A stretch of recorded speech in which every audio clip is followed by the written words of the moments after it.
अमीश भाई जितने लोग हैं, लेकिन सूबे का पूर्व मुख्यमंत्री क्यों ना हो, केंद्र का मंत्री क्यों ना हो, वो थोड़ी बोलेगा कि मेरे एक इशारे पे तुम्हें भागना पड़ेगा। ऐसा क्या इशारा करेंगे और वो भीड़ को क्या इशारा करेंगे और भीड़ क्या करेगी आकर? अच्छा, मैं जानना चाह रहा हूं वो इशारा क्या था। कल रैली रहती है, उसमें एक पिकअप चलता है और लास्ट मोमेंट पे आदमी बोलता है, उसमें बेवजह किसके कहने पर ये ऑफिसर आके डिस्टर्ब कर रहा था? पहले भी हुआ है बैरिस्टर असदुद्दीन ओवैसी साहब के साथ सीमांचल में। हिंदी में कहावत होती है, सैया भय कोतवाल अब डर कहेगा। तो जब उन्हें पता हो कि कोतवाल तो उन्हीं के दोस्त का है, तो वो पुलिस को माइका लाल कहने में नहीं हिचक रहे हैं। और तो पूरी भाषा के ऊपर आप आक्षेप लगा देना चाहते हैं केवल अपनी बात को जस्टिफाई करने के लिए कि माइका लाल हटा दूंगा, ये भाषा ऐसे बोली जाती। मेरे हिसाब से तो तेलुगु बहुत समृद्ध और इशारा किया तो दौड़ा दूंगा, तो ये जुबान ऐसी है, इस पे जरा सफाई बोलने दीजिए। किस जुबान के अंदर ऐसा कहा जाता है कि कोई माइका लाल पैदा नहीं हुआ जो मुझे रोकने की बात? एक बार फिर भड़काऊ भाईजानों ने मुसलमानों को भड़काने वाले बयान दिए हैं। अकबरुद्दीन ओवैसी और उमर अब्दुल्ला जैसे लोग तुष्टीकरण की राजनीति के सहारे हिंदुओं को धमकाने में लगे हैं। फिर दोनों नेताओं ने मुसलमानों को भड़काने वाले बयान दिया। इसी पे जोरदार बहस, जिसमें सुधांशु त्रिवेदी ने ओवैसी के चमचे की बोलती आदिल हसन कौन कितना ज्यादा कट्टर बोल के वोट ले सकता है, मुकाबला इसका है। अब आप मुझे बताइए, अकबरुद्दीन ओवैसी जब वो कह रहे थे 5 मिनट अभी है, मैं बोलूंगा 5 मिनट, कोई माई का लाल पैदा नहीं हुआ है जो मुझे रोकने के लिए इशारा कर दिया तो दौड़ना पड़ेगा। क्यों दौड़ना पड़ेगा? क्या इशारा करेंगे? एक पुलिस वाले को पीटने का इशारा करेंगे? किस चीज का इशारा करेंगे? अमीश भाई, आप जर्नलिस्ट सीनियर हैं, मैं बोलना चाहता हूं कि क्या इलेक्शन कमीशन से ऊपर कोई पुलिस वाले हैं?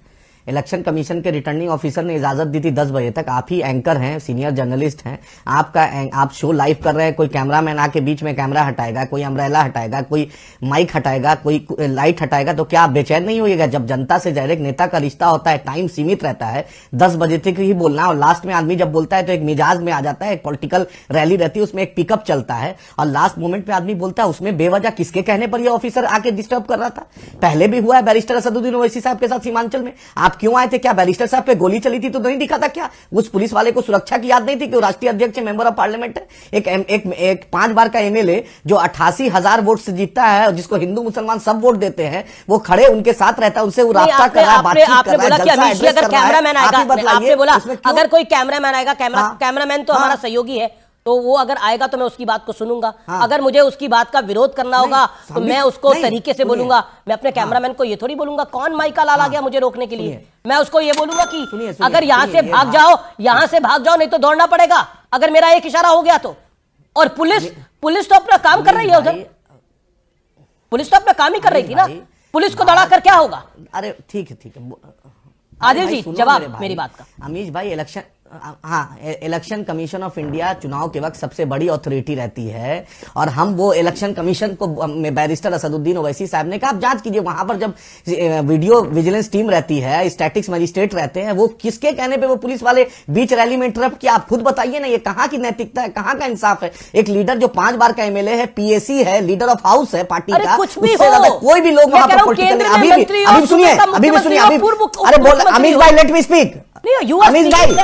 अमीश भाई जितने लोग लेकिन सूबे का पूर्व मुख्यमंत्री क्यों ना हो, केंद्र का मंत्री क्यों ना हो, वो थोड़ी बोलेगा कि मेरे एक इशारे पे तुम्हें भागना पड़ेगा।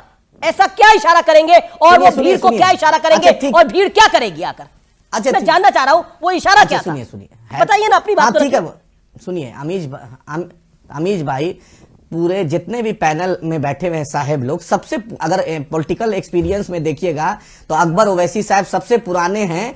25-26 साल की उम्र में वो एमएलए बन गए थे, 5वीं बार नहीं 6ठी बार एमएलए बनने जा रहे हैं वो। और जो आदमी पुलिस वाले को, एक हैदराबाद की दक्कनी जुबान है, यहाँ का एक मिजाज है, यहाँ का बोलचाल की भाषा है। महाराष्ट्र में तुम चलता है, बिहार में हम चलता है, दिल्ली में मैं चलता है, हर प्रदेश की अलग जुबान है। उसी जुबान के बोला कि भाई मैं अगर बोलूंगा तो बोलूंगा। इसमें इतनी बात का बतंगड़ क्यों बनाना है? इलेक्शन कमीशन को संज्ञान लेना नहीं बोला, लेकिन आप कॉपिएगा नहीं ना है।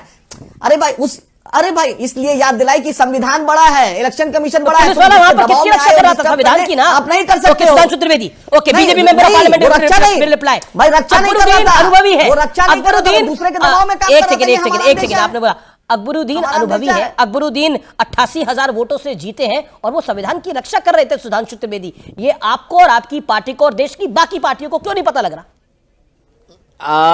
देखिए, वो इस ढंग का बयान माई का लाल बोलने की उनकी हिमाकत इसलिए हुई क्योंकि उन्हें पता है कि जो भारत राष्ट्र समिति बीआरएस, जो पहले टीआरएस था, उसकी सरकार है हैदराबाद में, तो उन्हें पता है कि पुलिस तो उसके ऊपर ऐसा बैठी हुई सरकार है कि पुलिस को तो जब चाहेंगे दबा लेंगे। हिंदी में एक कहावत होती है, सैया भय कोतवाल अब डर कहेगा। तो जब उन्हें पता हो कि कोतवाल तो उन्हीं के दोस्त का है, तो वो पुलिस को माई का लाल कहने में नहीं हिचक रहे हैं। और हमारे जो ओवैसी की पार्टी के प्रतिनिधि बोल रहे हैं कि 6 बार के विधायक, तो साहब कोई बहुत बड़ी बात नहीं, अपने दम पे जीत के नहीं आए थे, खानदानी जागीर बना रखी थी, खानदानी सीट से जीत के आए, कोई बात नहीं। ये बताइए आज की डेट, मैं बता रहा हूं, मैं कह रहा हूं 26 साल की उम्र में, अरे नहीं, मैं कह रहा हूं उसमें कोई बात नहीं साहब। सलाउद्दीन ओवैसी जी के जमाने से, असदुद्दीन ओवैसी जी के जमाने से अकबरुद्दीन ओवैसी तक आप जीतते आ रहे हैं, वो आपके ऊपर है। मगर मैं एक बात ये कहना चाहता हूं, आज की डेट में वो पुलिस का जो सिपाही है वो किसके नियंत्रण में है? चुनाव आयोग के नियंत्रण में है। तो आप किस पे उंगली उठा रहे हैं? चुनाव आयोग पे उठा रहे हैं ना। अगर 5 मिनट पहले, कई बार पॉइंट आउट किया जाता है कि 5 मिनट रह गए ताकि व्यक्ति को ध्यान रहे, कल के दिन आप उससे आगे निकल जाएंगे तो कहेंगे साहब हमारे पे कार्रवाई। जैसे डिबेट होती है अमीश जी, आखिरी दौर आता तो आप कहते हैं ना, now this is the last round, just आपके सामने पास 30 सेकंड्स हैं, कहते हैं ना।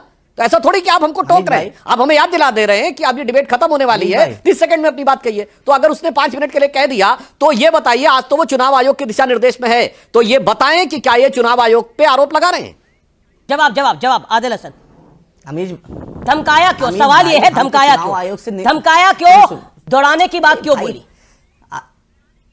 आप हैदराबाद आइए और यहाँ की जुबान है दक्कनी जुबान में लोग ऐसे ही बोलते हैं। आप आइए तो कभी हैदराबाद, यहाँ बिरयानी खाइए, यहाँ का डिकाशन पीजिए, ईरानी चाय पीजिए, आपको पता चल जाएगा। और मैं एक बात बोलना चाहता हूँ, प्रधानमंत्री जी का हेलीकॉप्टर 2019 में जांच हुआ था, जिस अफसर को उसको सस्पेंड कर दिए थे। बतलाइए, हेलीकॉप्टर प्रधानमंत्री जी का नहीं जांच किया जा सकता? ये नियम होता है। बीच में इंटरप्ट करेगा और आउट ऑफ जुडिक्शन कोई जाएगा तो लोग बोलता है, और आप वो आदमी 5 बार का असेंबली का मेंबर है, उसको आप बतलाने आए हैं। आप उनको जो हजारों स्पीच दे चुका है, आप उसको बतला रहे हैं। जो नियम कानून को मानने वाला, आप उसको बताने चाह रहे हैं कि 10 बजे, वो तो खुद नियम कानून को मानने के लिए तैयार है। अगर किसी ने नियम कानून बता दिया तो उसको धमकाया जाएगा। पॉइंट तो ये है। नहीं, क्यों नहीं? आप किसी के इशारे पे कह रहे हैं, एक और बात आप किसी के इशारे पे कह रहे हैं, याद रखिएगा। आदिल हसन साहब, आप देखिए, एक बात पे और आपत्ति दर्ज करता हूं, एक बात पे मैं आपत्ति दर्ज करता हूं कि एक तरफ तो इस ढंग का आपत्तिजनक बयान देते हैं, फिर कहते हैं दक्कनी जुबान है। भाई, मेरी जानकारी के अनुसार तो तेलंगाना की भाषा तेलुगु है, तो आप तेलुगु भाषा के लिए बोल रहे हैं। तो पूरी भाषा के ऊपर आप आक्षेप लगा देना चाहते हैं केवल अपनी बात को जस्टिफाई करने के लिए कि माई का लाल हटा दूंगा, ये भाषा ऐसे बोली जाती। मेरे हिसाब से तो तेलुगु बहुत समृद्ध और इशारा किया तो दौड़ा दूंगा। तो ये जुबान ऐसी है, इस पे जरा सफाई बोलने दीजिए। किस जुबान के अंदर ऐसा कहा जाता है कि कोई माई का लाल पैदा नहीं हुआ जो मुझे रोकने की बात करे? मुझे तो लग रहा है वो हिंदी बोल रहे हैं, हैदराबादी हिंदी में वो बोल रहे हैं, और इशारा कर दिया तो दौड़ना पड़ेगा। किसी जुबान में भी बोला जाए, ये तमिल में बोला जाए, तेलुगु में बोला जाए, मराठी में बोला जाए, पंजाबी में बोला जाए, उर्दू में बोला जाए, फारसी में बोला जाए, अंग्रेजी में बोला जाए, इसको बिलो द बेल्ट कमेंट कहेंगे और इसको धमकाना कहेंगे, इसे धमकी कहेंगे, इसे उकसाना कहेंगे। अमीज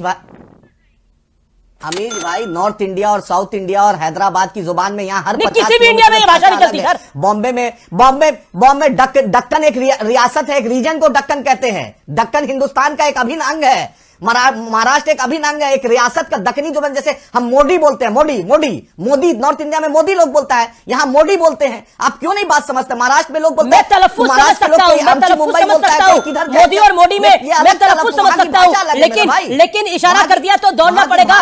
ये कौन सा तलफ्फुज़ है? ओके प्रोफेसर रागी, ये कौन सा तलफ्फुज़ है? ये कौन सी भाषा है जिसके अंदर कहा जा रहा है? एक सेकंड, सुधांशु भी कुछ ऐड करना चाहते हैं। सुधांशु 10 सेकंड सुधांशु एक बात ऐड कर दूं, जब आप भाषा की बात करते हैं तो ये मोदी को मोदी इसलिए नहीं बोलते कि दा नहीं हो। एक तरफ आप दक्कन कह रहे हैं, तो जब दा है तो डा क्यों बोलते हैं? क्योंकि वहां आप अंग्रेजी में MODI लिखा जाता है, अंग्रेजी पढ़ के बोलते हैं, इसलिए मोदी जी को मोदी बोलते हैं। और मैं एक और बात कह दूं, जो आप कह रहे हैं दक्कन इलाका था, मगर आज की डेट में तो दक्षिण में 5 राज्य हैं। मुझे बता दीजिए कौन सी बात? केरल है, तमिलनाडु है, कर्नाटक है, तेलंगाना और आंध्र प्रदेश है।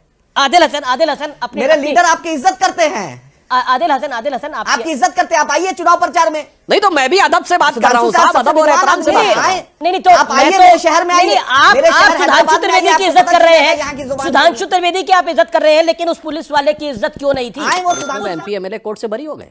और मैं दर्शकों को यह भी याद दिला दूं, जब उन्होंने वो घटिया बयान दिया था, हिंदू देवी देवताओं के बारे में इतनी अपमानजनक और घटिया बातें कही थी, तब अविभाजित आंध्र प्रदेश में कांग्रेस और MIM की मिलीजुली सरकार थी।